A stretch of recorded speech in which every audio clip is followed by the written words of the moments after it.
Okay, we'll get started. Well, that's a lot louder than it's been in the past.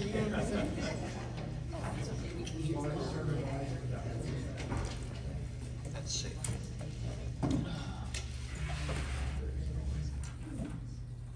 How's that? Is that better? Can you hear anything now? Yeah? Okay. Yeah, I got rid of that.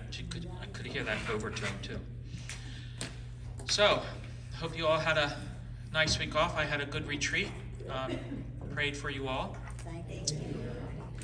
And what can I tell you about it? It was quiet.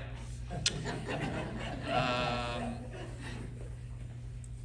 had Trappist jelly every morning with my bread, so I didn't fast too much. The food was, they have very good food there, so, I had dessert every day, and Yes, you'd think you'd do some fasting, but I didn't. So, in the name of the Father, and of the Son, and of the Holy Spirit. Our Father, who art in heaven, hallowed be thy name. Thy kingdom come, thy will be done, on earth as it is in heaven. Give us this day our daily bread, and forgive us our trespasses, as we forgive those who trespass against us. And lead us not into temptation, but deliver us from evil. Amen. Saint Therese, pray for us. In the name of the Father, Son, and Holy Spirit. So we're on chapter 3, the distressing years, 1881 to 1883. So Therese begins by describing her 5 years at the Benedictine school that was nearby. And I read somewhere that the Benedictine school no longer exists. It was destroyed during World War II, I believe it was. But Lisieux was bombed quite extensively during World War II, which I didn't know. I just read that somewhere. So she and Celine are sent to this Benedictine day school. And she describes it as the saddest time in my life. Only the presence of Celine made the school bearable for her. And remember, Celine's 3 years older, so they weren't in the same class, but they of course went there at the same time. Therese was intelligent and ahead of her age group. So she's put into a class above her age group with older children. And she's bullied. She's bullied by this girl, 13 or 14 years old. Therese describes her as not being very intelligent and quite the manipulator. So Therese excuses this girl, though, by saying that the girl, quote, experienced a jealousy pardonable in a student. I don't think, well, I have now, but the bullies that I've had in my life took me a long time to forgive them. Yes. And it was usually at a school reunion when I realized that they were jerks then and they're still jerks. Yeah, except I didn't use the word jerk. Most bullies are jealous of their victims' character traits or their talent, a talent that they do not possess. So obviously this girl, Therese, was very intelligent. She was getting high marks. She was getting high awards. She was very shy. She was very quiet. She describes later on that she didn't really even know how to play with other children. So all of this is a target for a bully, someone who is probably jealous of her. Therese says that at that time, she didn't have enough virtue to rise above these miseries of life. So my poor little heart suffered very much. And to her credit, she doesn't go home and complain about it. She takes it on the chin, I guess we could say. And she doesn't complain to her sisters. She doesn't complain to her father. She just kind of accepts it, I guess, and lives with it. Therese has Thursday afternoons off, and she spends them with her Guerin cousins and their cousins. So there's a group of little girls who are playing together on Thursday afternoon when they're off from school. But she doesn't enjoy this because she, quote, didn't know how to play like other children, and as a consequence, wasn't a very pleasant companion. So here's this little girl who doesn't really know how to play. But when you look at her life, she's the youngest of, five, and she didn't have anyone to play except for Celine. But she also says that she was bored by the games that they wanted to play. And they danced quadrilles, which I thought was interesting. And she didn't care for that. She was bored by it. She was bored except when they would go to the park, where she would excel, she says, in gathering flowers. She loves playing hermit with her cousin Marie. Now, how a 9-year-old girl would even know what a hermit is, but look at her life. Look at what they talk about at home. They read the lives of the saints. They go to church all the time. So she would know what a hermit was. She and Celine are very close, yet they do have the typical arguments that siblings have, it sounds like, from her description, that they do get into some little tiffs, but they're just typical of siblings. She describes Celine as a naughty little rascal and herself as being a sweet little girl, much given to crying. So this is when she starts her crying jags, where she cries at anything. She cries even when somebody that she doesn't know very well or anyone looks at her or looks at her strangely. She cries. She just cries at everything. Celine's preparation and receiving her first communion is a profound and happy memory for Thérèse. She describes that day, the day of Celine's first communion, as one of the most beautiful of my life. And so she's very interested in Celine's preparation when Pauline is helping to prepare Celine for her first communion. And Thérèse believes that she received great graces the day that Celine received her first communion. So I think that's interesting, that she shares in Celine's joy, knowing that her day will come, but there's no jealousy there either. There's no envy. Well, there's envy, but it's a good envy. I want that too. I know it will come in my life, but she acknowledges that she receives a lot of graces from being so joyful with Celine on this special day.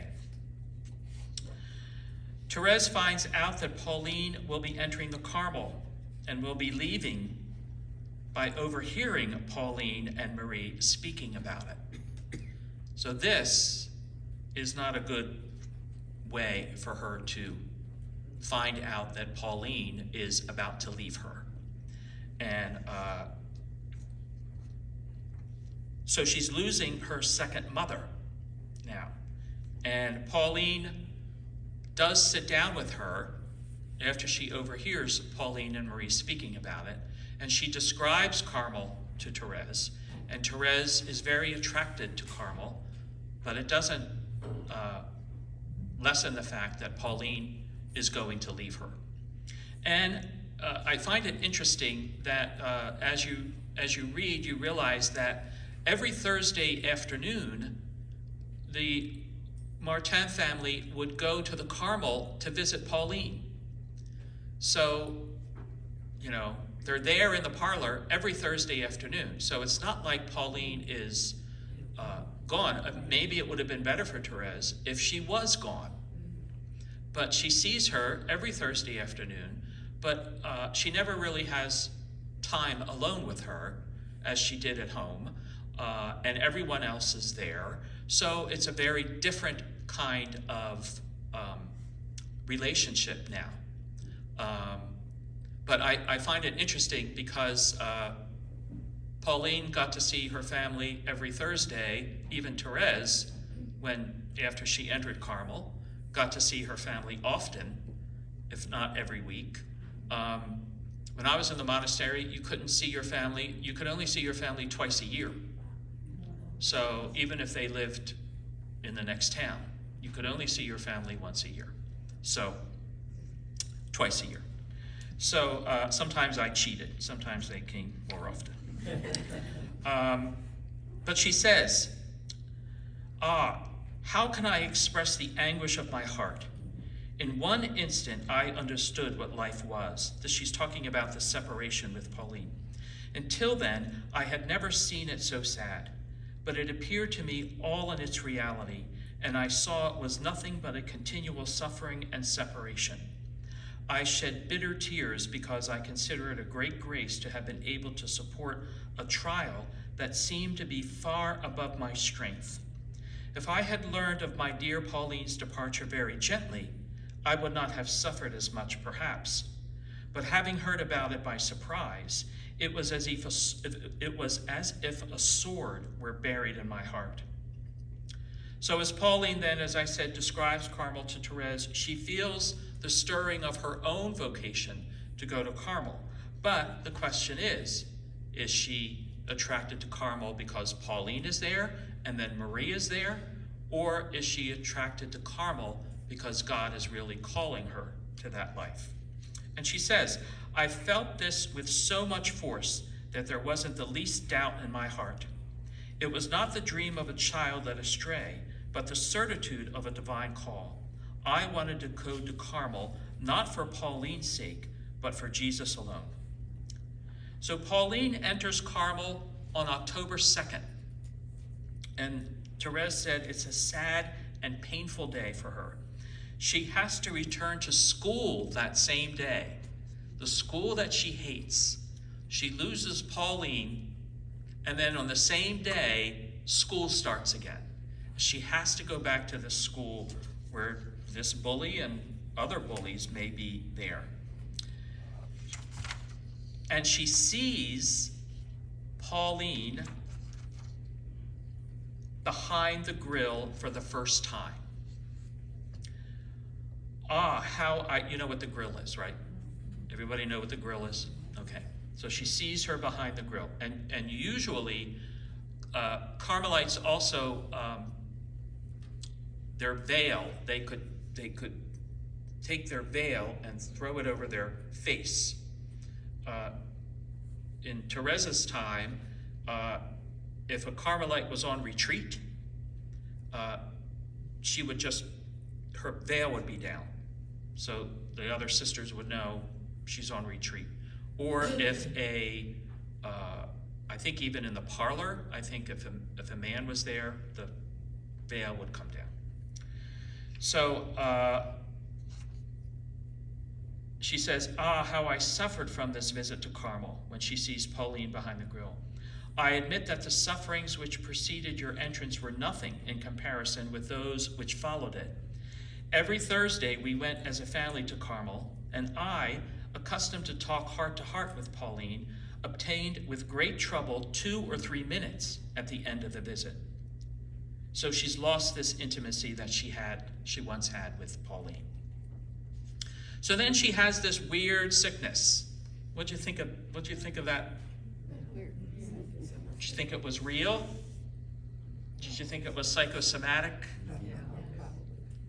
More psychosomatic than real? Think she's crazy? What did you say, borderline? Yeah. Well, it's very interesting. So she blames this sickness on a demon. And who, she says, is infuriated by Pauline's entrance into Carmel. And this demon wants to take revenge on her and all the family because of what the family was going to do to this demon in the future. So she's talking about all 5 of the girls eventually entering a convent. So the illness begins, she says, with a constant headache. And so somebody who is under pressure, I mean, that usually when I'm under pressure, what do? You get a headache or a sinus headache or a migraine, and a constant headache. So she's, not only is Pauline now, is she separated from Pauline, but she has to go back to the school too. So other symptoms that she has: a loss of appetite, insomnia, pains in her stomach and side. And this will last for 6 weeks. She is bedridden with a nervous trembling followed by seizures of fright and hallucinations, which recurred several times a day. Her uncle, so the illness begins with a constant headache and it progresses through what I just described. But after she has this constant headache, she's with her uncle, staying with her uncle and aunt, because her father and the 2 older girls, Marie and Leonie, have gone with their father to Paris, I think it is. And so her uncle takes her for a walk and reminisces with her about her mother. Remember, this is her uncle's sister. So he reminisces with her about her mother, and obviously any kind of reminiscence with a little girl with her mother that she has lost would, I would think, upset her, especially if the family hasn't talked much about it. And she comes back and she's tired, she's put to bed, and then she experiences this strange trembling. But she says this sickness was not unto death, but like that of Lazarus, it was to give glory to God, the miracle of the smile. So she has to stay at her uncle's because she can't be moved back to Les Buissonets. And Marie comes to her uncle's to care for her. But Pauline's clothing day is now approaching, and Therese is determined to be well enough to attend. And she does see Pauline on her clothing day, but she doesn't attend the ceremony. She sees Pauline in the parlor. She returns home from there. Everybody thinks she's well. She returns home to Les Buissonets, and everything reoccurs. Another attack the next day. She says, I can't describe this strange sickness, but I'm now convinced it was the work of the devil. For a long time after my cure, however, I believed I had become ill on purpose, and this was a real martyrdom for my soul. So she even wonders, did I imagine this? Did I bring this on myself? Was this a real illness? And she experienced this as a real martyrdom for her soul. Was this all just made up? So, what is this sickness? So, remember I talked about Ida Gurz's book, The Hidden Face? So I'm going to read something from there for you.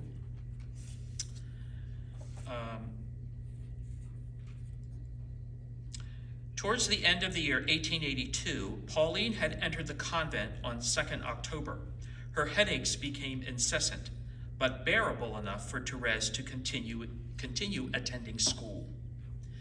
Around Easter, Monsieur Martin went away for a few days with the grown-up daughters, and the 2 smaller children stayed at the home of the Gurins. One evening, Therese was sitting alone in her uncle's room.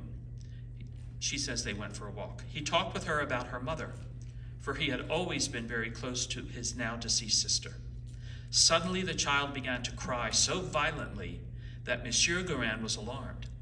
After all, 6 years had already passed since the mother's death, and he had had no suspicion that his recollections would touch a still open wound.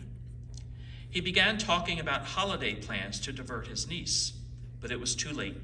The fit of tears was succeeded by headaches of frightening violence, and in the evening Therese had an attack of shivering resembling fever chills. Madame Gurin did not dare to leave the child alone. The attack lasted all night. Next day, Therese's father was recalled by telegram. He found his little queen in an alarming state of intense overstimulation, that's in quotes intense overstimulation. I would have called it a fit. Aunt Guerin did not let her leave the house. For the present, however, neither convulsions nor mental wandering occurred, as Marceline Housset, the Guerin's maid, expressly testifies.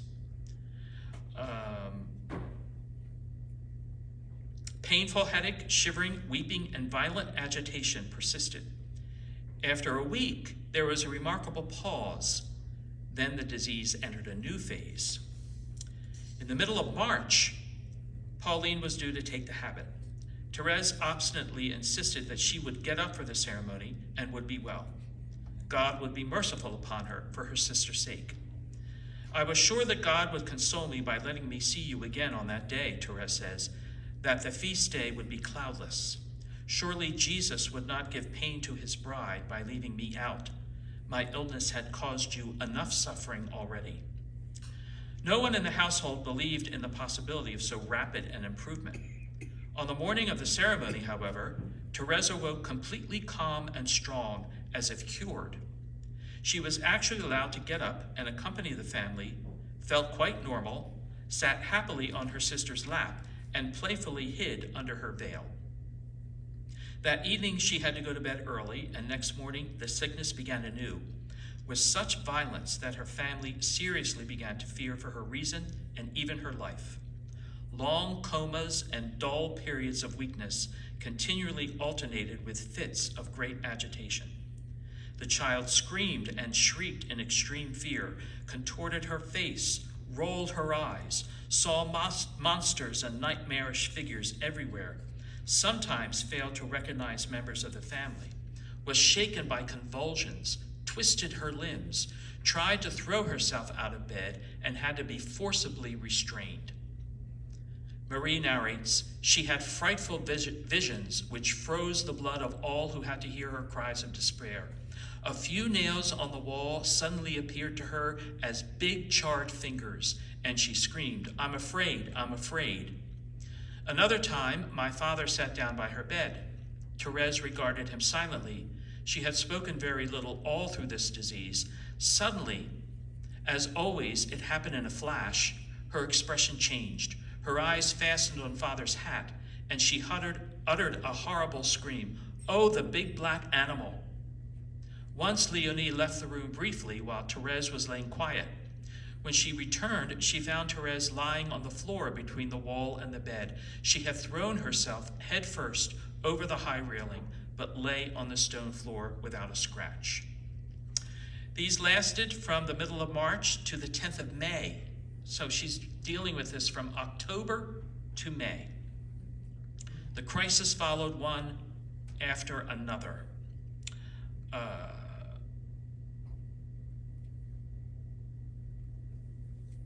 This nervous disease of childhood strikes girls more frequently than boys.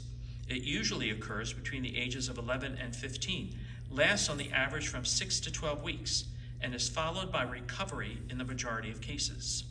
Delicate, anemic children of weak constitution are especially subject to it. Now, she's writing in the 1950s, remember. The doctor prescribed water treatments, showers, massages, and compresses, according to Léonie and Marceline Housset, the maid, but these did not seem to help. Violent cases of chorea, C-H-O-R-E-A, chorea, may end in death, and in some circumstances, mental health is affected, even if the patient comes through. Consequently, the family's anxiety increased daily because the sisters were already beginning to doubt the doctor's diagnosis and view the uncanny disease as a diabolical attack upon the child. Thérèse says that during the attacks, and even when she lay in apparent comas, she was fully conscious. She was able to understand every word and even the whispers of those about her. Hence, she observed that her family was coming more and more to believe that only a miracle could save her. So, I'm going to stop there. The following Sunday, on Pentecost Sunday, she suffers an attack of unprecedented violence. She screamed in agony for Marie, but did not recognize her sister when she came in. When Marie tried to give her something to drink, she screamed in terror, "You want to poison me." The sisters sensed that a frightful climax in the disease had come, and helplessly they fall to their knees before the altar where the statue of Our Lady of Victories is. So what is this? Well, some people have said that it was, did you ever hear of St. Vitus dance? Yeah. Well, I looked it up on Wikipedia, the website that knows everything. So what is this St. Vitus's dance? It's also called dancing mania, dancing plague, choreomania. It was a social phenomenon that occurred primarily in mainland Europe between the 14th and 17th centuries. But this is very different. It involves groups of people dancing erratically, sometimes thousands at a time. The mania affected adults and children who dance until they collapse from exhaustion and injuries. So that doesn't sound like what Therese is experiencing.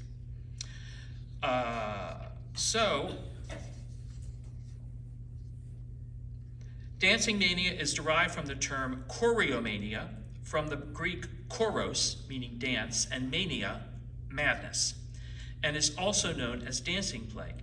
The term was coined by Paracelsus, and the condition was initially considered a curse sent by a saint, usually St. John the Baptist or St. Vitus, and was therefore known as St. Vitus's dance or St. John's dance.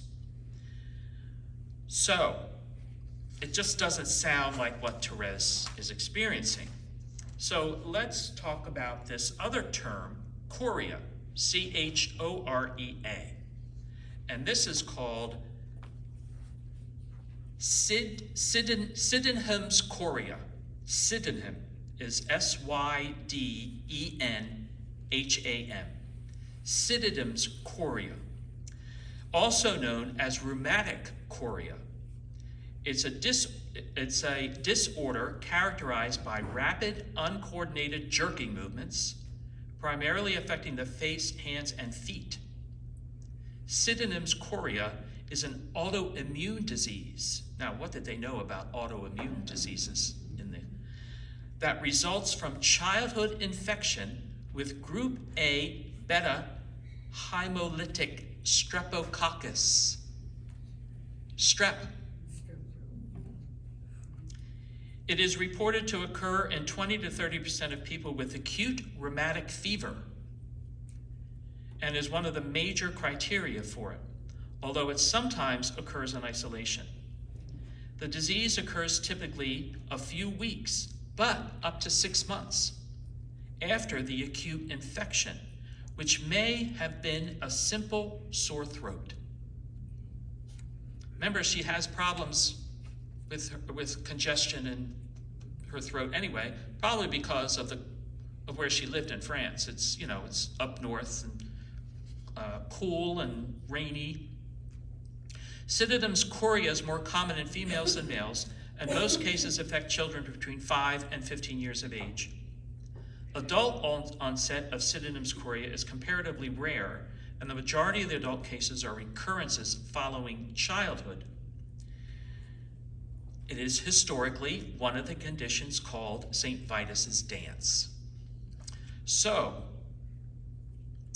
Sydenham's chorea is characterized by the abrupt onset, sometimes within a few hours, of neurological symptoms, classically chorea, which are non-rhythmic, writhing, or explosive involuntary movements. Usually all 4 limbs are affected, but there are cases reported where just one side of the body is affected. Typical chorea includes repeated wrist hyperextension, grimacing, and lip pouting. The fingers can move as if playing the piano. There may be tongue fasciculations, they call the bag of worms, and motor impersistence. For example, the milkmaid sign, grip strength fluctuates as if hand milking a cow. I guess going like this. Or inability to sustain tongue protrusion called jack-in-the-box tongue, or serpentine tongue, as the tongue slides in and out of the mouth, or eye closure. There is so far, it sounds like the symptoms are matching. There is usually a loss of fine motor control, which is particularly obvious in handwriting if the child is of school age. Speech is often affected, as is walking. Legs will suddenly give way or flick out to one side, given an irregular gait and the appearance of skipping or dancing. Underlying the abnormal movements is often low tone, which may not become obvious until treatment is started to suppress the chorea. In severe cases, the loss of tone and weakness predominate. The severity of the condition can vary from just some instability on walking and difficulty with handwriting to the extreme of being wholly unable to walk, talk, or eat. Movements cease during sleep. It is a neuropsychiatric disorder, so besides the motor problems, there is classically emotional liability, mood swings or inappropriate mood, anxiety, attention deficit. Let me see if there's anything else.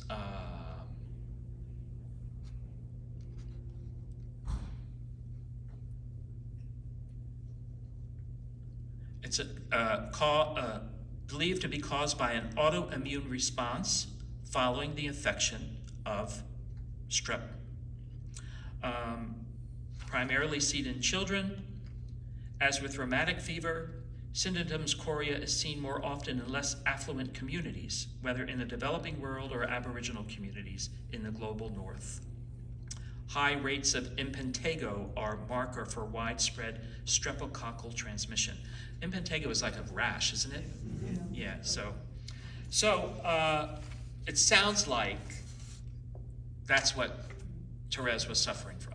So at least there is a explanation that her and her sisters see this as a demon attacking her, a demon tempting her. But if she had strep throat and antibiotics weren't available, that strep throat can be very dangerous, and this is how it can be very dangerous, that it can lead to rheumatic fever, and then it can lead to other syndromes like this Sydenham's chorea. So I found that very interesting. But she has this violent attack on the Feast of Pentecost in May. And so she says a miracle was necessary, and it was Our Lady of Victories who worked it. And have you ever seen a statue of Our Lady of Victories? Or you can Google it, or even Google, Our Lady of the Smile, and that will. Oh, see, I remembered how to fix that. It's the same statue from which her mother heard the voice of the Virgin, assuring her that their daughter who had died, Helene, was with the Blessed Virgin in heaven. And this is how Therese describes it. All of a sudden, the Blessed Virgin appeared beautiful to me, so beautiful that I never had I seen anything so attractive. Her face was suffused with an ineffable benevolence and tenderness. But what penetrated to the very depths of my soul was the ravishing smile of the Blessed Virgin. At that instant, all my pain disappeared. Ah, I thought, the Blessed Virgin smiled at me. How happy I am. But never will I tell anyone, for my happiness would then disappear. So then what happens? Marie sees her looking at the statue. Marie guesses that something has happened. And when she's alone with Therese, she asks her what she saw. And she's unable to resist Marie's tender and pressing questions. Astonished at seeing my secret discovered without my having revealed it, I confided it entirely to my dear Marie. At last, just as I had felt my happiness was going to disappear and change into bitterness. The memory of the ineffable grace I had received was a real spiritual trial for me for the next 4 years. And I was not to find my happiness again until I was kneeling at the feet of Our Lady of Victories in Paris, when she goes to Paris with her father and Celine. At this time, my happiness was restored to me in all its fullness. Her joy is changed into sadness when Marie asks for permission to tell it at Carmel, and she could not say no. So she goes to visit Carmel for the first time after she's healed and sees Pauline in the Carmelite habit for the first time. I saw the other sisters, and in their presence I was questioned about the grace I had received. They asked me if the Blessed Virgin was carrying the child Jesus, or if there was much light, etc. All these questions troubled me and caused me much pain, and I was able to say only one thing. The Blessed Virgin had appeared very beautiful, and I had seen her smile at me. Reminds me of Bernadette, Saint Bernadette, when she was always pressed. And she never said that it was, she always called her the lady. But everyone wanted to know, and all Bernadette could say was she was very beautiful, dressed in, I guess, what did she say? White with roses on her feet or something like that. But it was very simple. The Blessed Virgin had appeared very beautiful, and I had seen her smile at me. She thinks she had lied about the experience. She thinks she had lied about the experience because now it's becoming all convoluted with all of these other images. So she thinks, did I lie about this? She questions the whole experience and asks and says, without any doubt, if I had kept my secret, I would also have kept my happiness. This torment and humiliation is what she says kept her from vanity, from having vanity over the whole experience. So Teresa of Avila is right. Keep your religious expressions to yourself, your religious experiences to yourself. Or, if you need to speak to them only to your spiritual director or your confessor. Because sharing them will cheapen them. And I think that's what, or will make you doubt them and question the whole experience. So if you have to talk to somebody about it, to unpack it, or to see, what happened, then do it with a spiritual director or with a confessor or with a very, very intimate friend. So I think she learned that lesson.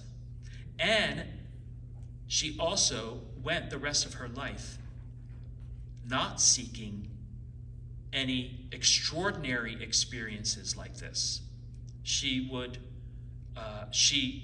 the rest of her life praying that she would not have any extraordinary experiences, that she would live in the darkness of faith only. Faith and trust and confidence is her way, not the search for extraordinary experiences. She always looks for God in any situation, but she doesn't look for extraordinary experiences. She never says, give me a sign. She prayed for snow on her profession day, and she did get that. But there's a difference between praying for snow. Wouldn't it be lovely, God, if it snowed today? Then God, give me a sign that you really want me to be professed. If it snows, then that'll be my sign. That's very different. It's a very different prayer. So I think that's a great lesson that she gives to us. So why don't we reconvene? It's 20 of. Why don't we reconvene at 10 of? I don't know what that clock says, but at 10 of? All right? And then we'll look at the questions. I have it.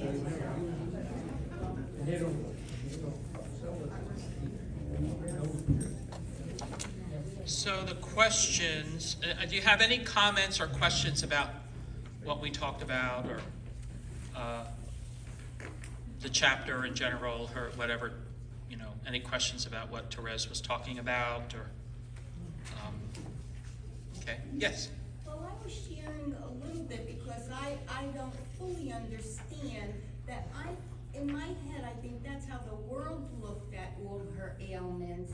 Yes. If you had to describe them, they needed something, the world needs some evidence Right. of something happening. Oh, she has sore throat, there you go. Right. But I think that Saint Teresa was such a mystic and had so much power, but she was an emotional person, not meaning a baby cry, meaning she wore her heart on her sleeve and everything touched her. Mm-hmm.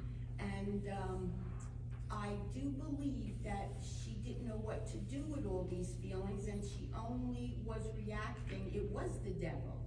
I believe it is the devil. Certainly that could be part of it. Because she knew that Jesus loved her, but that Jesus still allowed bad things to happen. But if he allowed them, she took them as fragrance. Yes. Like she took them in a different manner. Yeah. As we would. Well, she did later, but remember, she's only about 9 or 10 years old at this point. So she still doesn't realize her power, but just all these things, how she saw the devil, Right. how she saw her family conquering the devil with such fierceness, the devil threw back at her Right. that same amount of power, like fierceness, Yes. at her. Yes. And so that's what I feel. But Yeah, I think it could be a combination of things. I think it could be, this chorea that came from having strep, but also, she's also looking at it through the lens. She's looking at everything in her life through the lens of God's grace and God's action in her life. So it would be only right and natural for her to look at that time and say, where was God in that? And I think that's what today we can say she had this chorea, but when she's looking at it through the lens of faith and searching, for what was the purpose of that, and and she really kind of stays there, I would say, until, remember, if you've read ahead, to the Christmas miracle. Remember, she talks about another miracle, a Christmas miracle. And that is when she finally seems to conquer the little girl in her, the little hurt girl in herself. She finally is able to overcome that and conquer it. But at this point, she's still that little girl who has experienced loss, emotionally, mentally, spiritually, and then she's just sick. You know how you feel when you have strep? You feel lousy.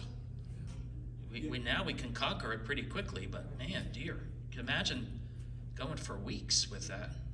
I think you're right that it's a combination of both, because look at her age, look at the family. She was an introvert. She stayed to herself, liked to do what she wanted to do. Right. And the only response she could verbally make is the experience she's had only through a religious scope. Right. And so it had to be the devil that's creating this pain. It's certainly not my God. Mm-hmm.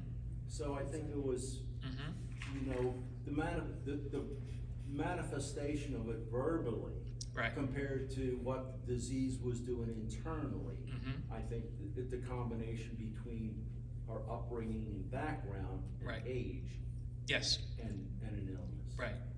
And remember, it's only 6 years since her mother died, Right. which she's never talked about, really. Grief will come out one way or another, at one time or another. You meet people who seem not to be grieving, and then it might be years later when all of a sudden something just triggers it, and the grief or the anger or the loss becomes manifested. And so I think that's what happened with her uncle when he's reminiscing with her about, her mother, and she's never talked about that before, and now, bang, she probably doesn't feel well anyway. She's had chronic headaches. She probably does have a sore throat. She doesn't feel well anyway, and then her talking about her mother. Pauline is about to receive the habit. It's a lot for a little girl to handle. I heard an interview with Bono, not in my swim lane usually, but it was so interesting because while his grandfather was being lowered into the grave, that was his mother's father was being lowered in the grave. His mother had an aneurysm and died. Mm. He said he spent his whole life and everything he did in grief, all of his music, and he went to Golgotha, where he said, "Death died. I met where death died." Mhm. And it changed my whole life. Right. And I thought that was a profound statement. that Yeah. stayed with me. Yeah. From Bono. Yeah. Yeah. I've been talking to a travel agent to plan a parish trip to the Holy Land for January of 2025. There may not be a Holy Land left, so say a prayer for them and for that, and terrible violence. Anybody else about? Okay, let's look at the questions. So I'm just gonna go right to the question.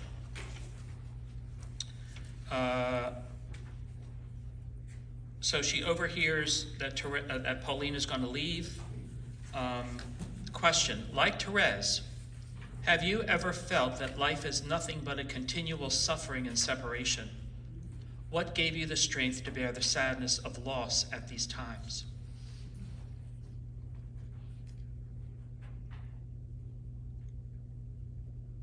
I'll start, just to lighten it up a little bit. These are heavy questions.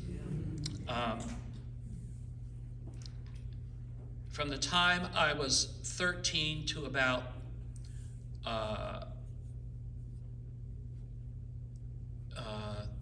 40, I thought life was a continual suffering and separation. I had sayings that I would always say to my friends. Life is like a Guinness. It's dark and bitter. Or if something would happen, I would say, it's just another slide down the razor blade of life.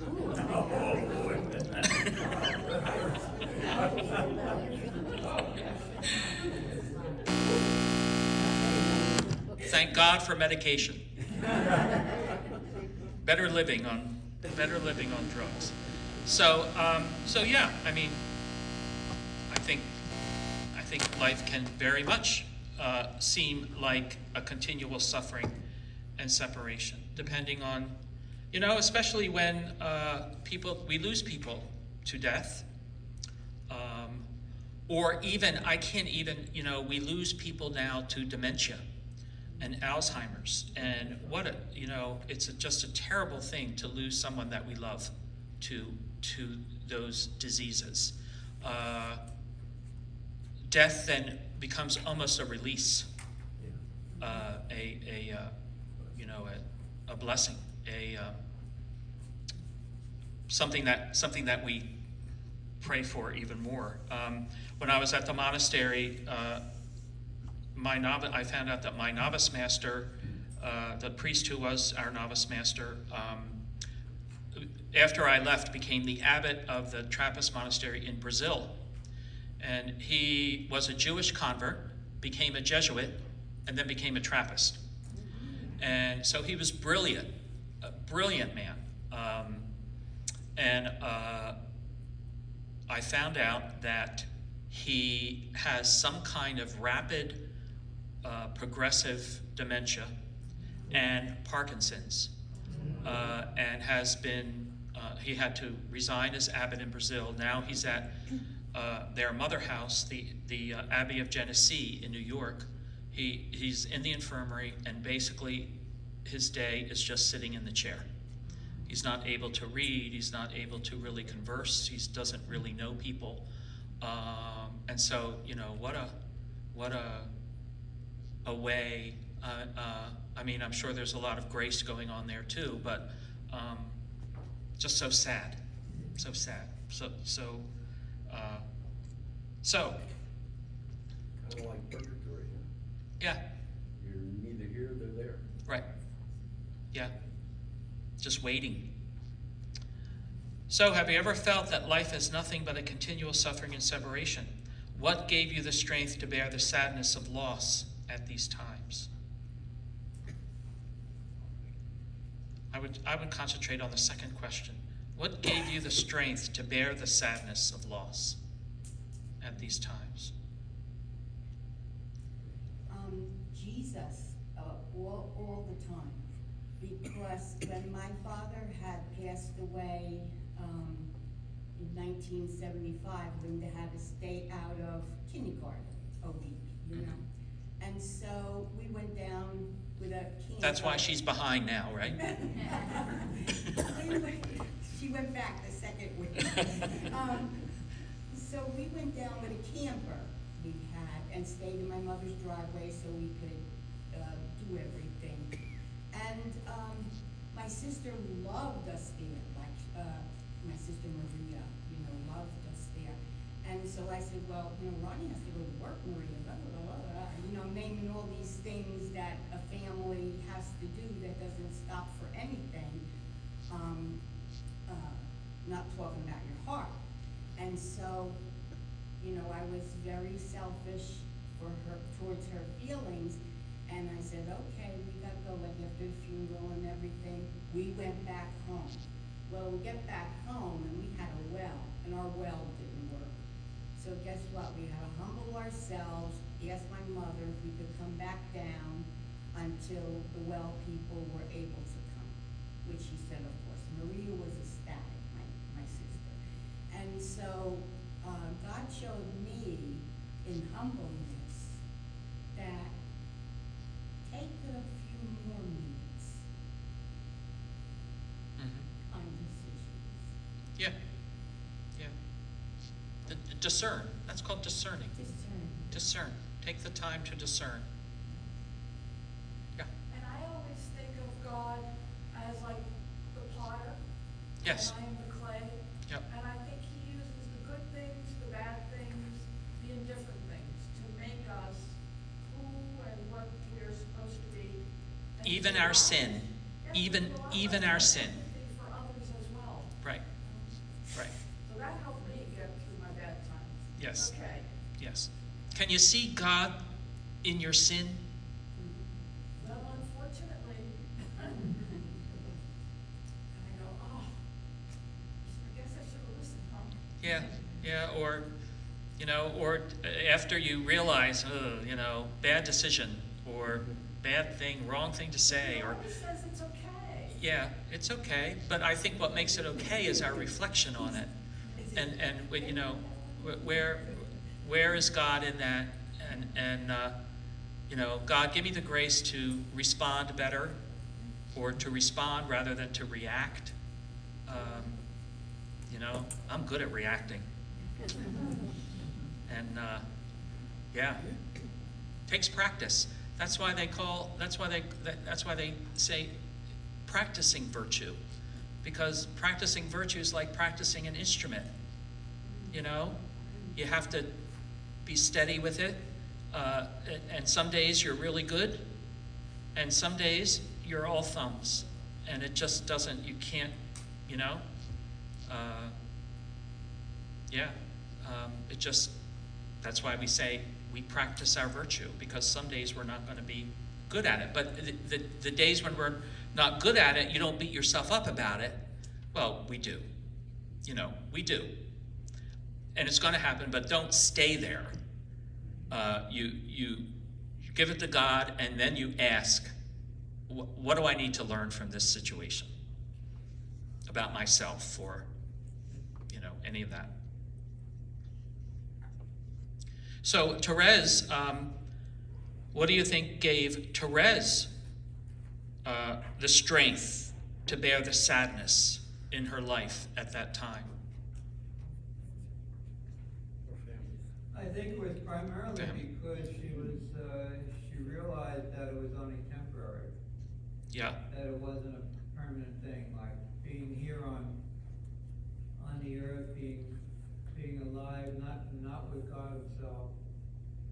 She knows that when all is said and done, she's gonna be with God. Mhm. So there's that feeling of hope and love and eternity. Right. Whereas the other way. Right. And that's the atmosphere that she grew up in. None of them ever thought that they would be anywhere but with God.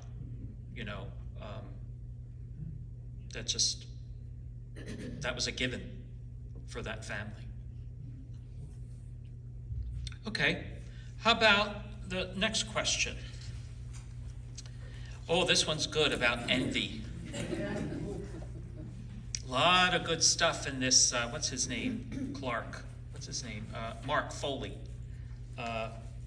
Has a lot of good stuff in here about envy. Envy does not work its evil out in the open. It engages in covert operations. It works behind the scenes under the guise of good. And I love Adrian von Kamm. Boy, how many times have I done this? And priests are good at this. I'll tell you something about priests. This is going to go all. Remember, don't tell it outside of class. I know. Priests are good at this, because when we're together, small group of us, did you hear about what's going on at that parish over there? Yeah, I heard about it. Yeah, what is going on with him? He's such a good guy. He's such a great guy. But there's always that but. Oh, he's a great guy. Yeah, I don't know what happened to him. Envy frequently uses the word but to sow seeds of suspicion.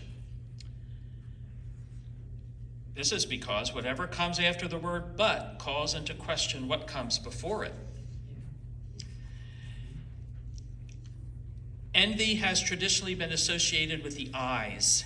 Envy is the inability to look upon the goods of others with joy. Envy drains one's life of joy and fills it with fear. One of my favorite movies is, because I'm thinking of this now, one of my favorite movies is Gone with the Wind. Remember what Scarlett, when Scarlett says that she tells Rhett that she'll marry her, and he says, I'll bring you a ring from Europe. Remember what she says?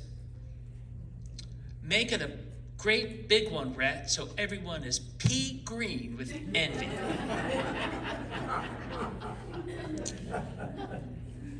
And then in the book, she describes it that it was so big that she was embarrassed to wear it.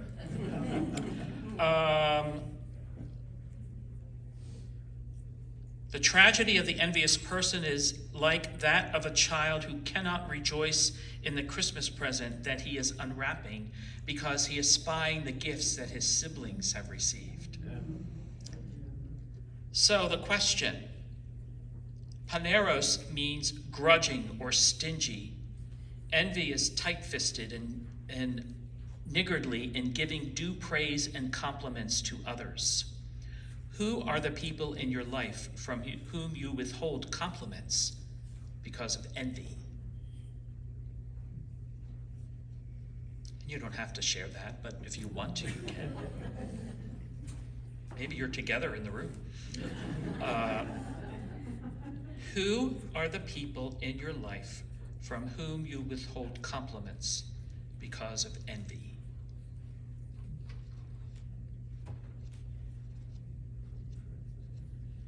That's a hard one. Yeah. So I'll leave that for you to ponder yourselves. Okay?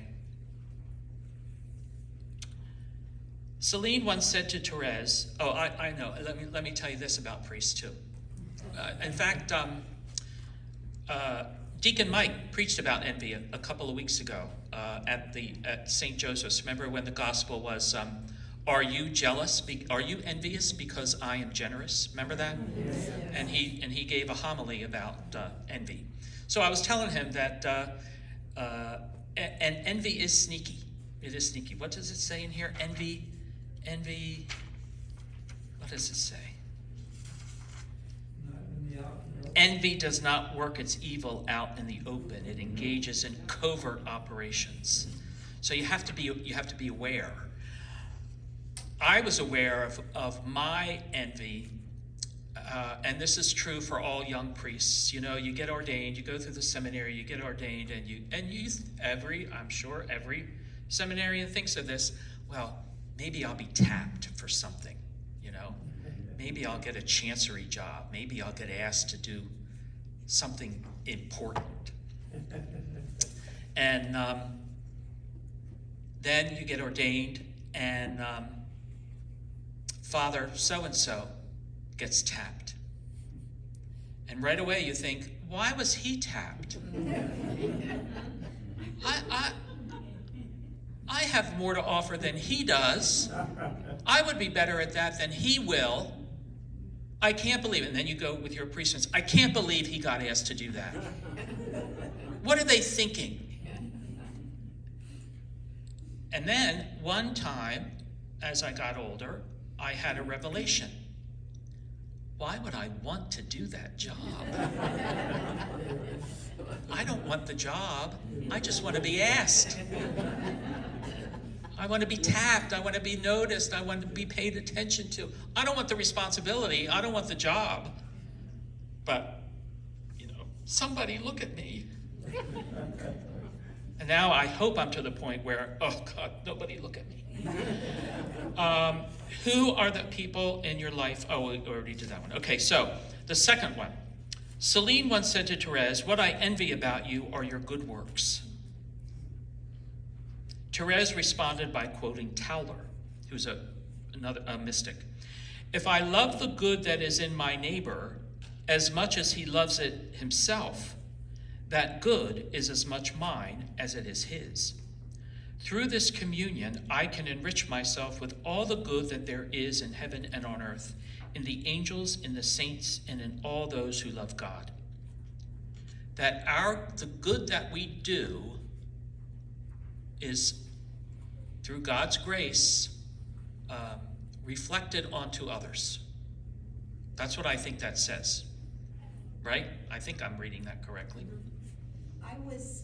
I was listening to a program of Mother Angelica many years ago on EWTN, and she spoke just of that. Treasures and your virtues and everything, your talents. She said, never ever be jealous of someone else's because it is yours as well. You are one body in Yes. Christ. Right. And that's just like the toe or the... Yeah, and that's what I think. Never be jealous. That's what I think she is saying. Reflect upon the misery that such behaviors bring into your life. The behaviors that flow from envy, backbiting, detraction, etc., destroy our ability to see goodness in our neighbor. Reflect upon the misery that such behaviors bring into your life. Think of how you could be enriched if you were able to find joy in your neighbor.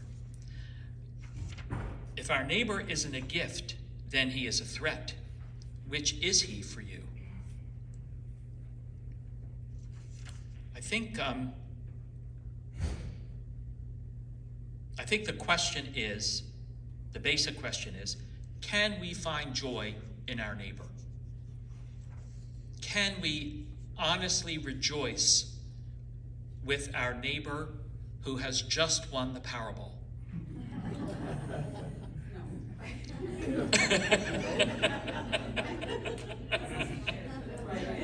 But you're talking about physical emotion. You could be physically, you know, your emotions are your emotions, like, why didn't I win that Powerball? Or at least, Honestly, or at least 100% of it or something. Right. But, it's, they're talking about emotionally, are you really like happy for them, like you're all one family, this is not gonna last forever, maybe it'll last them 3 years? Right. You know,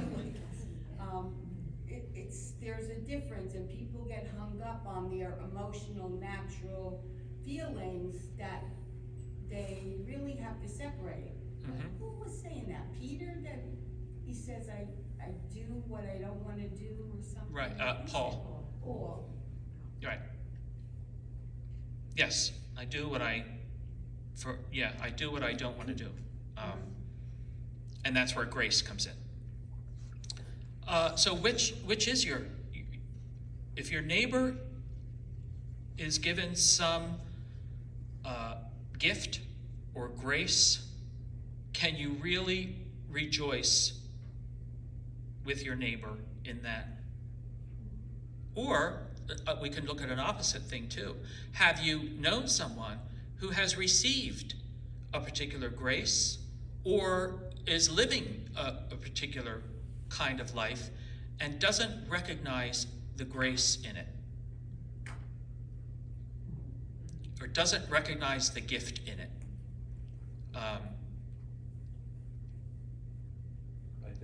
I think that's the answer. Right. The answer is to recognize the difference. One of the things is, so your neighbor wins the Powerball. That kind of money is a big burden on the recipient. It is. Regardless of what benefits it buys, it's a burden. Right. Getting on a smaller scale, if you're happy that your neighbor keeps the property well maintained, comes over and helps you with the yard, is very generous in you know, if he sees you struggling with something, he says, I'll get that out of the truck for you, give me a second here. Right. Stuff like that. I think you have to be open, it's like nature. Mhm. If you can't absorb nature and understand what you're looking at, even if it's just a tree Right. or a branch, like the little flower did, Mhm. it internally is tied to the spirituality of the event. And you have to be able to share both natures Mhm. when you're processing these things.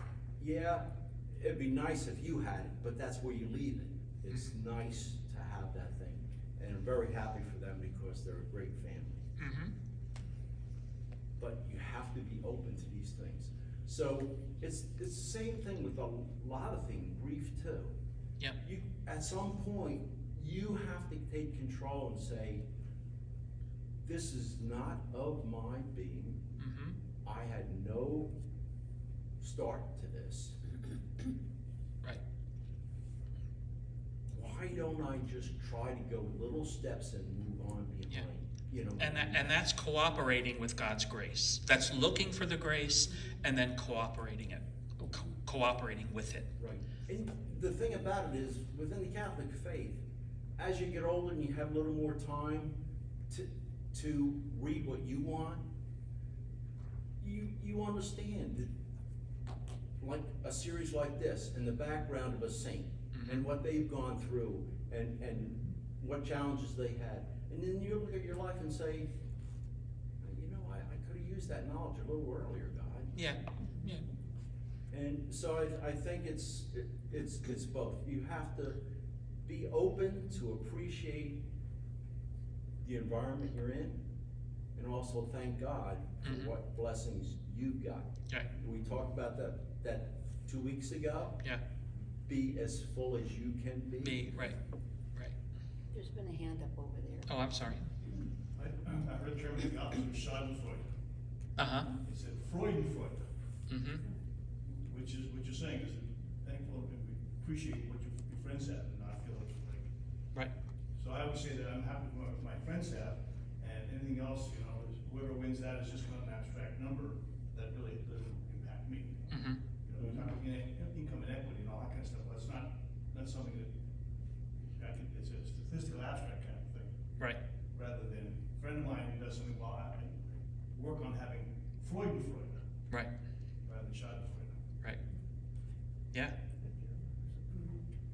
and we have to work at it. We have to be aware of it and we have to work at it. And if you feel envy of someone, just call a spade a spade. I'm experiencing envy for that, whatever.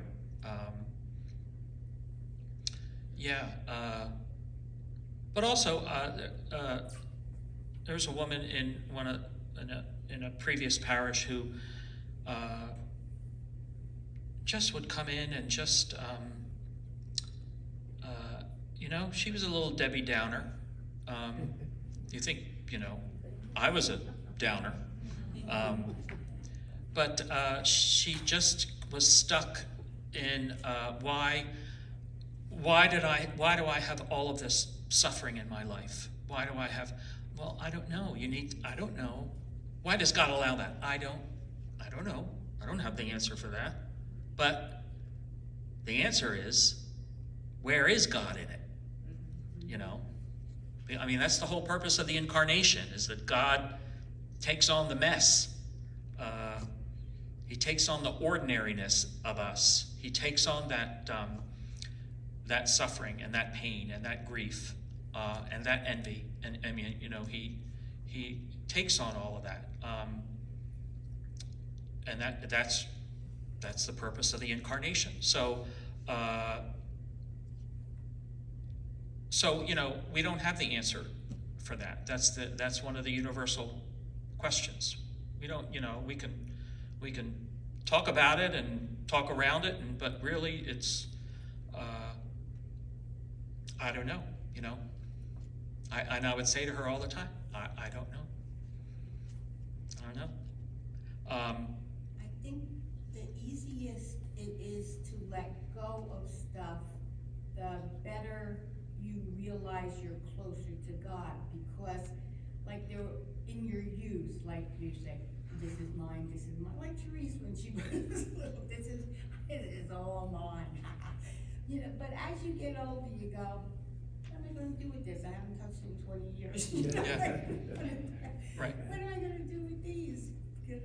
So I think the easier it becomes, I shouldn't say the more you do it, you're not doing anything.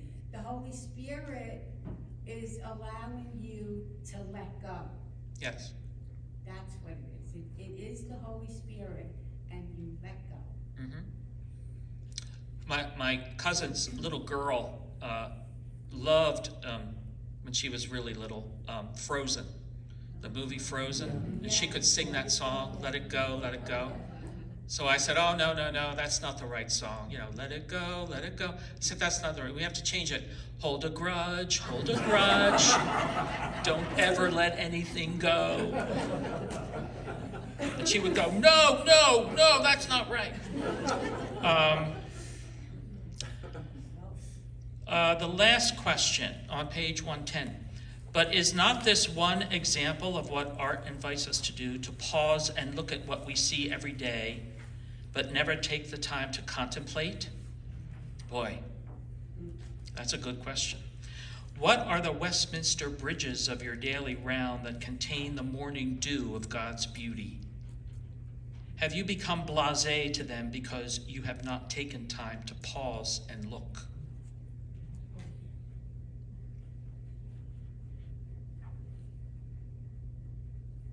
That's what art invites us to do, to pause and look at what we see every day. That's why I hung that artwork in the church, to pause and to look, to think about it.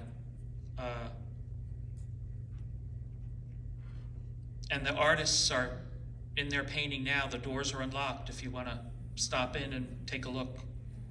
I don't know what, they have plastic everywhere, but you can stop in and take a look and see what they're doing. What are the Westminster bridges of your daily round that contain the morning dew of God's beauty? Where are you every day that you haven't noticed? And what's going to change after you leave here today so that you do notice? Have you become blasé to them because you have not taken time to pause and look?